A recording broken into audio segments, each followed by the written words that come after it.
On est plutôt pas mal. Quel est le Je rapport crois avec les piscines? Voilà, on peut passer à la journée mondiale. La Journée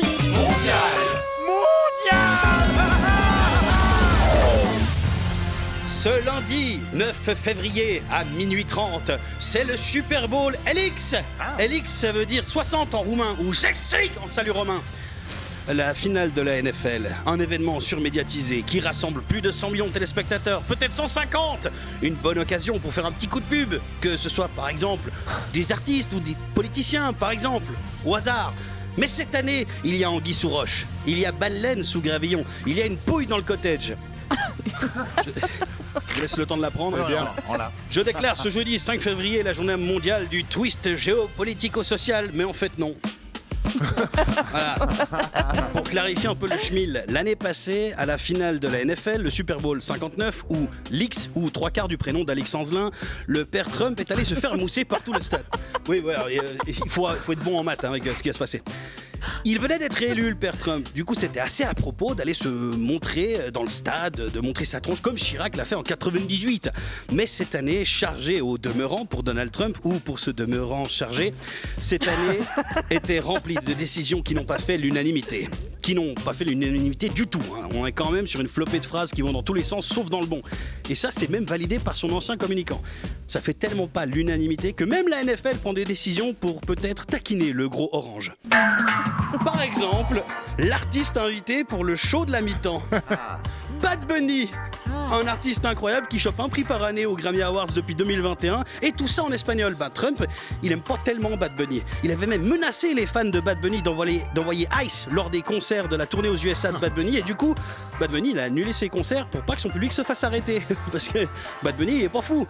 Et c'est à se demander ce qui se passe entre eux, entre Bad Bunny et Donald Trump. Eh bien, j'ai enquêté pour vous. Il se trouve que Bad Bunny, artiste multi-récompensé pour sa musique, a aussi une carrière de catcheur. Il a incroyable. été catcheur à la WWE. Mais quel rapport, me dites-vous, circonspect et ignare que vous êtes? Donald Trump, il a aussi fait du catch. Bon, pas aussi bien et de manière aussi cool que Bad Bunny, mais Trump, il a fait du catch. Oui. Bon, il a juste rasé le crâne du président McMahon, je sais pas pour quelle référence historique, mais bon. Et Bad Bunny, il est copain avec Rey Mysterio. Alors, de nouveau, parce que vous savez pas qui c'est Rey Mysterio. Mais Rey Mysterio, c'est une légende du catch, ils sont potes, et ça c'est... Du coup, Donald, il a un seum monumental.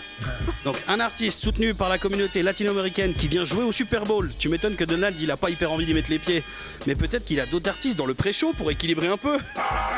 Les artistes du pré-show, c'est Green Day. Ouais. Alors, soit Green Day sont les plus gros sell-out de l'histoire en allant jouer pour un événement qui est fortement soutenu par les forces militaires américaines, soit la NFL a définitivement envie de faire comprendre à Donald Trump que même le football américain est plus hyper d'accord avec lui. Et du coup, ça fait de Green Day le groupe punk qui fait le plus visible pied de nez à un président en fonction aux États-Unis. J'ai même lu sur les internets qu'une des raisons pour lesquelles Donald Trump ne va pas venir à la finale du Super Bowl, c'est que la NFL a indiqué le potentiel risque de se faire huer comme une merde. C'est pas moi qui l'ai dit, c'est la NFL et moi j'ai traduit. En fait, si Donald y va pas, c'est parce qu'il boude. Il boude en fait, Donald. Il y a une grosse stuff à laquelle normalement il est invité, mais là il est pas convié. En fait, Donald Trump, c'est l'ultime candidat pour My Sweet 16. L'émission sur MTV là, avec les gamins pour y gâter de familles riches. My Sweet 16 avec Donald Trump. Pour son anniversaire, Donald fait plein de caprices ou de cap ice. Il aime pas la... Très très bonne. Hein. Attends, il y en a d'autres. Il aime pas la décoration dans la salle des fêtes, alors il démolit tout pour tout faire reconstruire. Il y a des gens qu'il a pas envie de voir à sa fête d'anniversaire, alors il les fait sortir de la fête.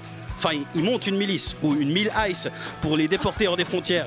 Il a tout pour être le candidat parfait de cette émission. Lui aussi, mais tellement de maquillage, il est pas d'une couleur naturelle. Enfin oui, c'est pas naturel le mélange entre une jaunisse et un coup de soleil, ça c'est un diagnostic médical. Ses cheveux, ils tiennent encore, c'est sûrement parce que c'est de la fibre optique, du coup il va hyper vite. L'Ultimate Sweet 16, c'est Donald Trump. Vous trouvez que j'exagère? Il a enchaîné tellement de caprices ces derniers temps, il y a un type qui a ressorti un guide. Un guide distribué dans les années 40 aux soldats américains qui sont venus sauver l'Europe. Ce guide expliquait aux soldats comment reconnaître les signaux du fascisme. Et Donald, il a coché toutes les cases dans ce guide dernièrement avec toutes ses décisions et ses caprices. Alors même si vous ne comprenez rien au football américain, il vous suffit juste d'une bonne sieste dimanche pour regarder cette finale à minuit 30 entre les Seattle Seahawks et les New England Patriots. Rien que pour les shows de Green Day et Bad Bunny. En fait, Donald, il fallait pas lui filer une chaise dans un bureau ovale. Faudrait juste lui faire une fête d'anniversaire un peu exubérante.